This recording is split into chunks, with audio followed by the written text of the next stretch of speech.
বন্দরনগরের চিত্র একটু জানার চেষ্টা করব। সহকর্মী ইবেন মীর আমার সাথে যুক্ত আছেন। মীর, কি অবস্থা?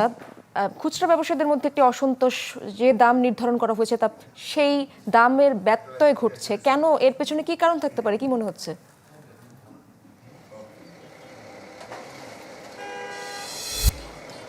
আসলে চট্টগ্রামের কথা যদি বলি, আমি এখন যেখানে আছি আতুরা ডিপো এলাকায়, এখানে স্তূপে স্তূপে আসলে চামড়া যেগুলো পচে মান হারিয়েছে সেগুলো এখন সিটি কর্পোরেশনের যে ময়লার গাড়ি, সে ময়লার গাড়িতে স্থান হয়েছে।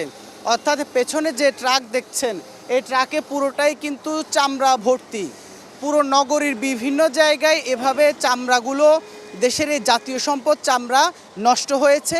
সেই নষ্ট হওয়া চামড়া এখন রাস্তা থেকে তুলে নিয়ে সিটি কর্পোরেশনের যে গাড়ি, পরিচ্ছন্নতা কর্মীরা তারা রাস্তা পরিষ্কার করছেন।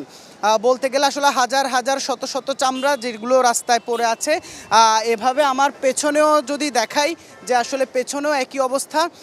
বিভিন্ন জায়গায় যে চামড়াগুলো যেগুলো আসলে গতকাল রাত থেকে এখানে নিয়ে আসা হয়েছিল, বিভিন্ন জায়গা থেকে যে মৌসুমি ব্যবসায়ীরা, বলতে গেলে অর্থাৎ ঈদ মৌসুমে যারা এই ব্যবসা করে সেই ব্যবসায়ীরাই মূলত আসলে এই যে চামড়াগুলো তারা বাড়তি দামে কিনে নিয়ে যখন এখানে বিক্রি করতে এসেছেন, তখন তারা তাদের যে ন্যায্য দাম, সেই ন্যায্য দাম যখন পাননি, অনেকের আগে ক্ষোভে চামড়া রেখে গেছেন।